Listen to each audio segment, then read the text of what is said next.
How you doing, General?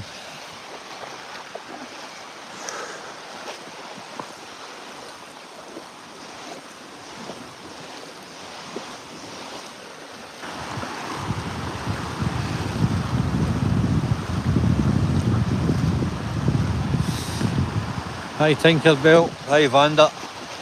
How you doing, Davey? You alright, Brad? Hope you're well, mate. I'm just in a lovely spot here.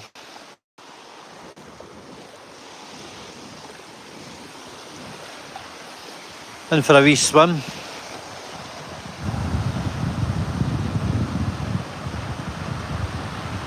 How you doing, Eileen? Aye, the Speedos, that'll be right. Well, there we go. You want to see a nice sunset?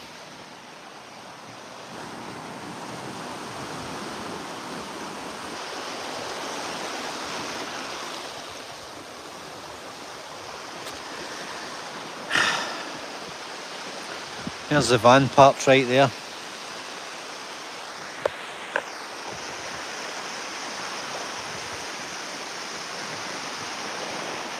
I did enjoy the boxing. I'm on the Inner Hebrides.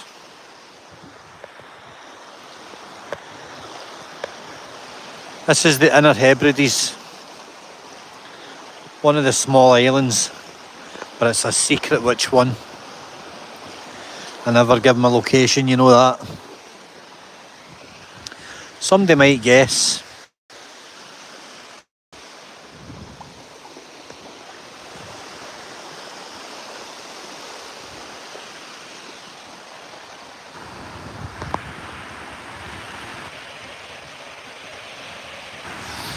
The water's actually quite warm, Scobes. It's quite warm close in, as you know, but as soon as you're out thigh depth, it's much colder. But it's okay, mate. It's all right. I was in swimming. Did about 15 minutes. Very, very, refreshing, healing. Good for the skin. Good for the muscles. Good for the mind. Good for the soul.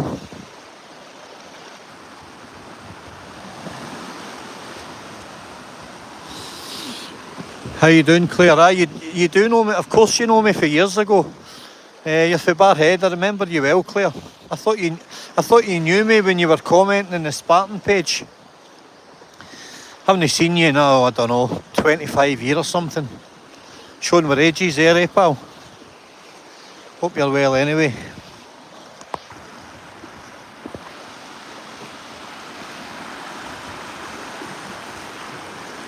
There we go, look at that. Isn't that spectacular? This beach, 2.5 mile long, maybe slightly more, maybe about 3 kilometres long, 3.5, let's say. Not a soul, nobody on it. How you doing, Mark Brown? Hope you're well, mate. Hope the family's good. It is tremendous, mate, you're right. Look at the water, it's like gin. It's like gin. Gin clear.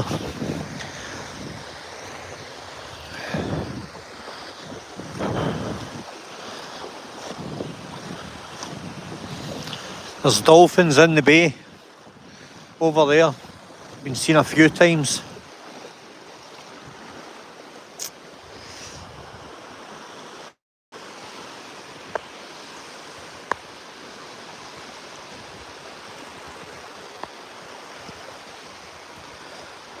That's the Hotel California there.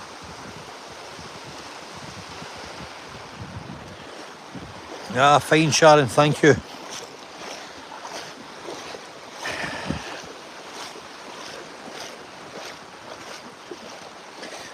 You can't call this work, let's be honest. Work is when you switch your brain off for 8 or 9 or 10 hours. Knowing fine well that when it's done, you get to do this.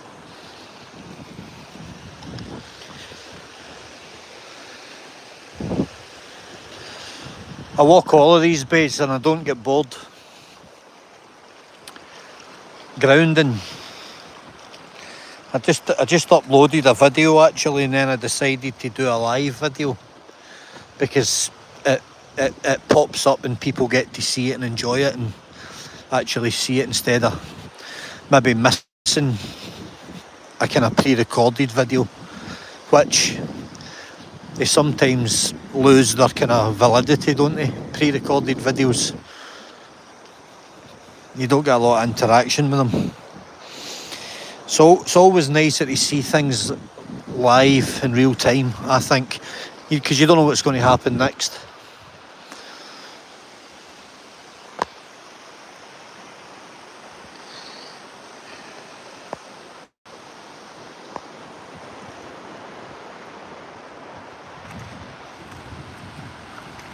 Yeah, Minto, the cold water's brilliant. It really is. I mean, everybody should be trying it.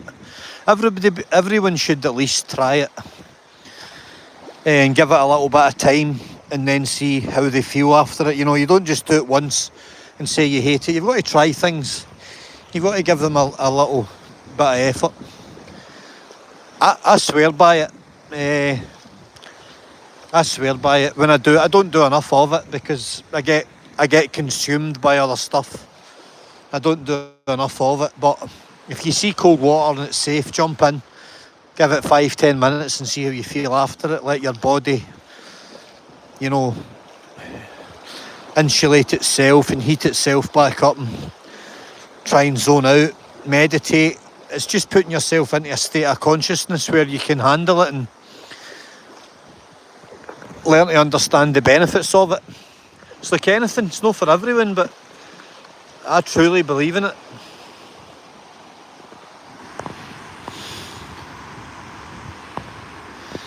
Yeah, Mark, he's Mark saying he's never felt better. I resonate with that. It's when you do it properly, it's a game changer. It is an absolute game changer. It's putting yourself out of your comfort zones. As I always say, discomfort's temporary, but from discomfort, great strength can be gained. Self-control, mind control, an ability to bring the best out of yourself and go to the places where, you know, it teaches you control, it teaches you inner strength, it teaches you a lot about yourself. I believe in it.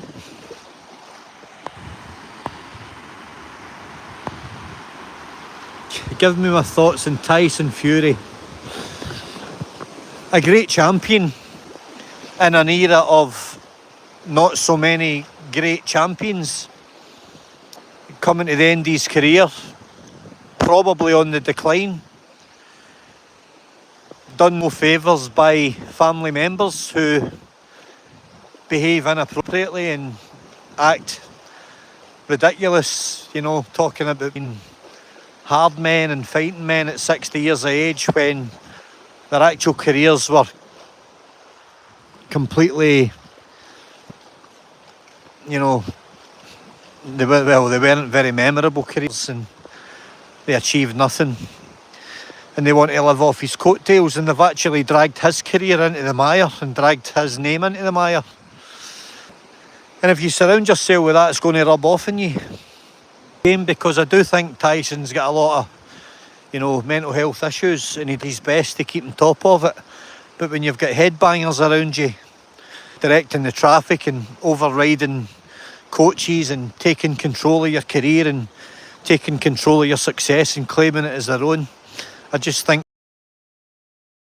particularly when you're a elite level fighter, you know, representing the world stage, and I don't think it's done him any favours whatsoever, and he should have cut his ties with him a long time ago. Once a thug, always a thug. And the guy that he's asking about is Tyson's dad, and he should take a leaf out of his brother's book. Peter Fury, a man with a lot of dignity, a real class act, a scholar of the game and an intelligent man. And a handful in his own right, but, you know, he's He's decent about it. He's very well respected in boxing. But you can't pick your in-laws, you can't pick your family at times. So, banger. There's no need for it at all. In fact, he did a few documentaries, and he was a quite interesting guy, and he came across well. He was articulate, and then that couldn't have been enough for him to satisfy his ego. So he started acting like a lunatic, calling out any man over 50 or something. I could name a dozen guys. I could pick a dozen guys for Glasgow that are 55, 57 that would obliterate him inside a minute and a half. Guys I know. Gym owners, boxing coaches, guys that would paste them inside out. Plenty of hard guys. I know plenty of tough guys, real tough guys, quiet guys. I've got older cousins that would stand them upside down, literally, and no break a sweat doing it. But they're gentlemen. They don't go around, blabbermouthing. Aye, so that's that. It was a great fight. Usyk deserves his phenomenal champion. Completely undisputed at cruiserweight, completely undisputed at heavyweight. I mean, that is just phenomenal. Bearing in mind he started out, down in the middleweights. So he's going to be remembered as an all-time great. And completely and utterly, he deserves all his spoils, and I hope that he lives for a long time with a healthy, happy life, and gets to spend it and enjoy it. And because he's a great human being, he's a great ambassador to boxing, and a lot of people instead of being ridiculous towards him could learn a little bit of mannerism from him. Very humble man, to be respected.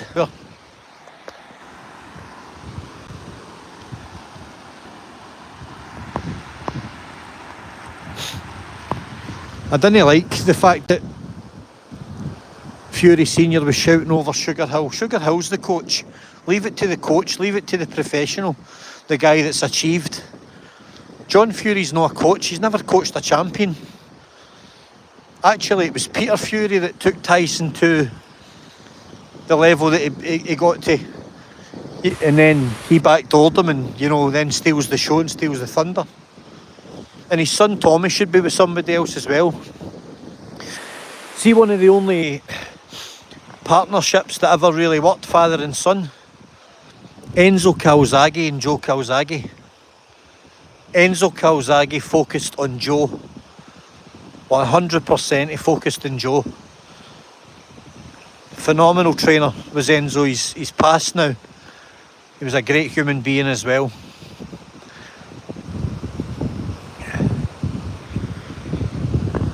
That was a one-off. I don't think any real trainer, the real guys, your Freddie Roaches, Teddy Atlas guys, I don't think any of them would rate John Fury. I think John Fury just needs to take a back seat and chill out a wee bit, start acting his age. It's ridiculous calling out Mike Tyson, calling out Nigel Benn. These guys would put him in a morgue, literally. These pros that fought at that level never lose it. They don't lose it. But that's boxing. It's showbiz, it's entertainment, isn't it? It's entertainment, and he thinks that by doing that he's going to get monetised gigs. BT dropped him because he was volatile. He was intimidating people and stuff behind the scenes. It's a shame. I don't think Tyson Fury's a bad guy. I think he gets led down the path a little bit. And you do become what you surround yourself with eventually. And if it's negative, you're going to become it. He doesn't need that. He needs support, and he needs good, strong characters about him to bring the best out in him and keep him in line and keep him in check, at least for the duration of his career. Not to be, watch your old man headbutting people on camera. It's not the way to behave, especially in that country. I'm surprised he got out of there in one piece. I noticed he didn't get any more camera time after it. I noticed that, but I don't miss much. So that's that.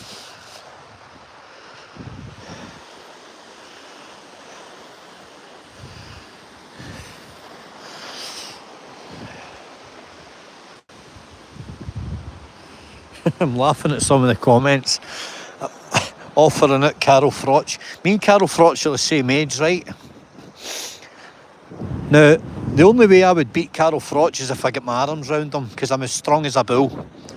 And I would need to get my arms round him, but seeing the way in, he would probably hit me 6 or 7 times that quick that I wouldn't know what planet I was on. And that's the reality of the situation. Carol Froch, I'm sure I'm about 2 weeks older than him. Carol Froch is a dangerous, dangerous guy. He was brought up in a pub and he was doing the door in his mum's pub when he was 12. That's a fact. I know guys that know him. He's a dangerous boy. John Fury's saying he's going to beat him up. Carol Froch would send him straight to the moon. And it would be as quick as that. Not to mention Tony Bell, calling out Tony Bellew. Say what you want about Bellew. He can bang and it would literally decapitate him. It would be ridiculous. I can't believe he gets away with calling these people out. I certainly wouldn't like to mix it with Carol Froch. Straight up killer.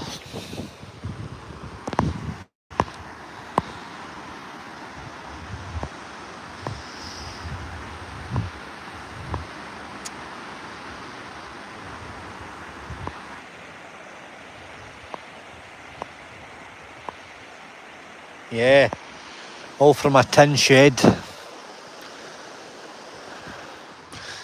Aye, Joe Calzaghe's their wee shed, I'm sure it's still there.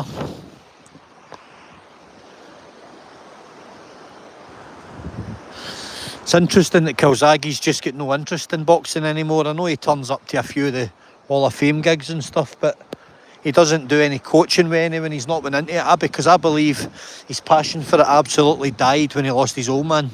Enzo passed away quite young, you know, and Joe just never, after that it was done, because he did it all with his dad. Every day, training, and then that partnership was dissolved when Enzo passed away, so Joe just went, that's it for me, I'm done.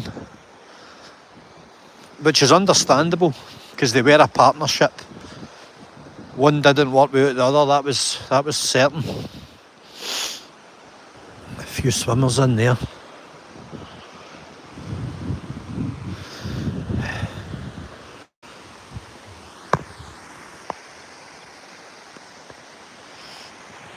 Johnny explores Scotland, he's a fool of a man.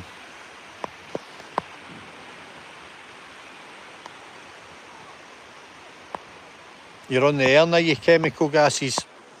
I've got the 4-weight set up. I was on the Spey the other night.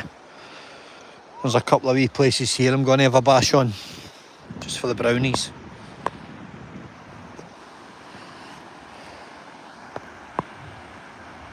I know that Nick on FX, good shout. Giving away my location. There's a water here that was stocked 10 years ago with brownies and no one's ever been back to it, so I'm going to go and give them a scalping.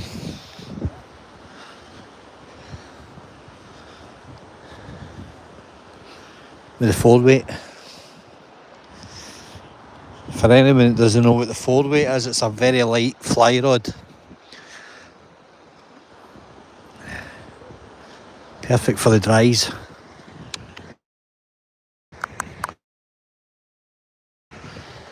Well, I've done a bit of walking. There's the old footprints in the sand. I think I've lost about 15 pounds in weight recently. So last month they would have been half an inch deeper. Got to laugh. Well, I'm going to get off and get back and just enjoy this sunset myself. Not to be selfish, but I like it. I enjoy watching the sun disappear at the end of the day. Something quite spiritual about that.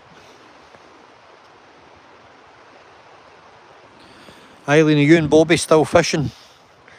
I meant to tell you that I dropped into Frandy recently, a couple of months back when I was passing. It was shut up for the winter, obviously, but you've always spoke about Frandy, and it was a place I always meant to go to. It's quite a bleak place, like Hairlaw, quite bleak, but quite isolated, and it looked really deep as well. It'd be a tricky one to stalk with that depth.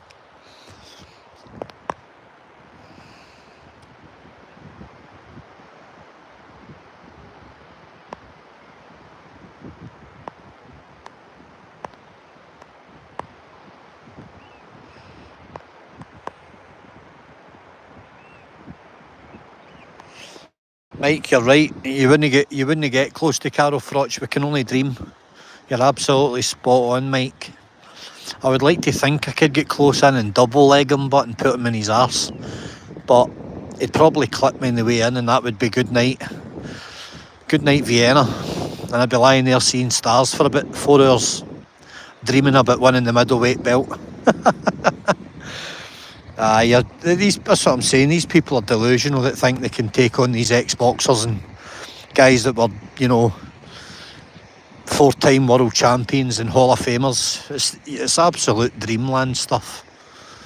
Maybe once out of 100 times I might get to him, but you just can't understand the speed and the accuracy and the power that these people carry. They train for 20-25 years from very young ages, and then some random bloke that had half a dozen fights thinks he's going to beat them when he's approaching 60. It's absolute madness.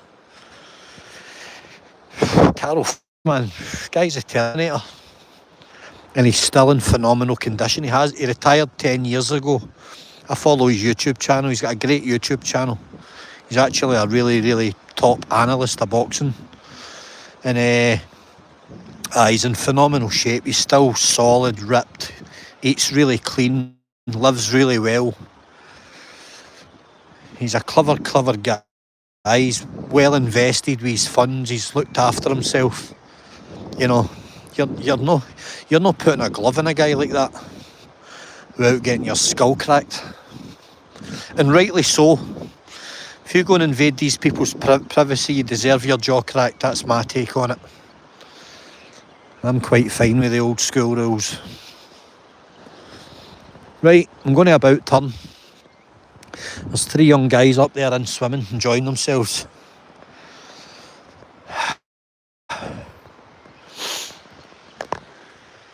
The Cobra. Fighting with Froch, yeah, it's a great channel, love it.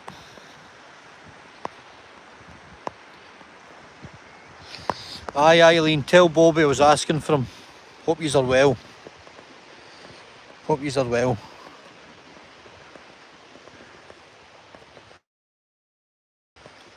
It's been years since I seen yous.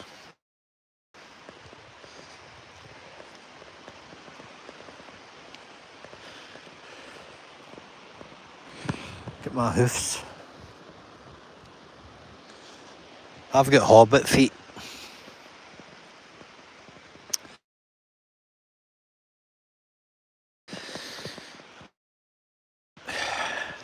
In fact, I found there's a story before I go. I think my battery might die soon.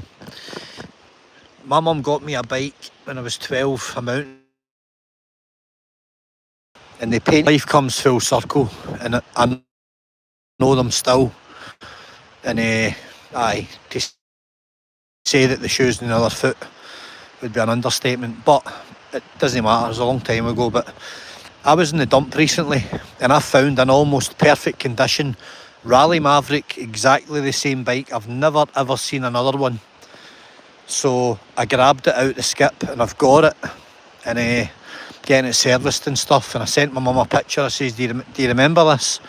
She went no initially, but my mum's getting a wee bit older, but then she did, because I explained, and it jogged her memory.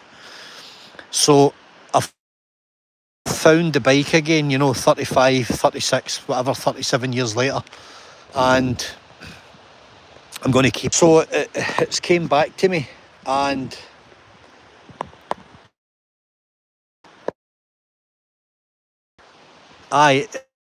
it's a weird one, but while I was looking for the picture of the bike, I found another picture of me in my bare feet with a fishing net at the side of a pond. And I was born with a thing called hammer toes, right? Because I used to, it was like a ballet dancer. I used to walk about in my toes, like really right up on the fronts of my toes. And I used to run up and down the stairs, and it was like a party piece. Anyway, I got them, this is quite gruesome, but I got my toes cut off in hospital in Paisley. Removed from like my index toes next to my big toe, and I got them put back on again. You can still see the scars all the way around, but it took the bend out of them and it kind of half straightened them out. I'm extremely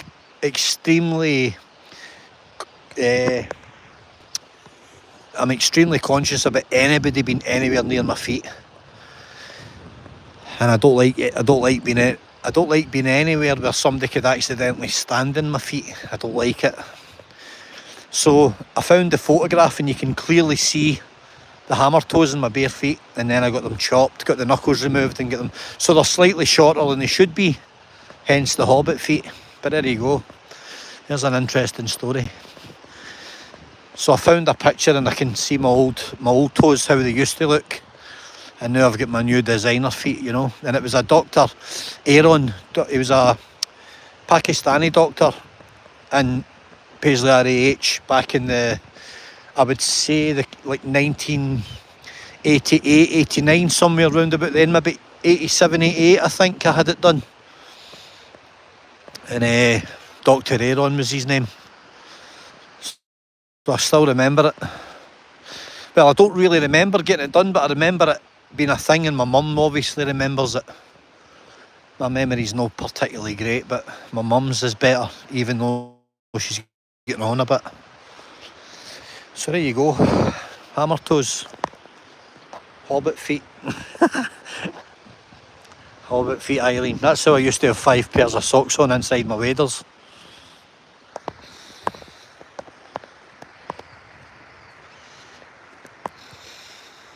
Hi Mo. Aye, that's that.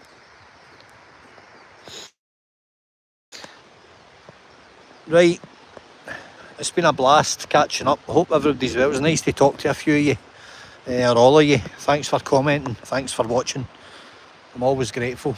It's always nice to hear people are well and be asked how you are and stuff. So have a good evening wherever you are, whatever you're doing. Stay steady striving, and keep safe. And there you go, there's one last gander at the big ball of fire.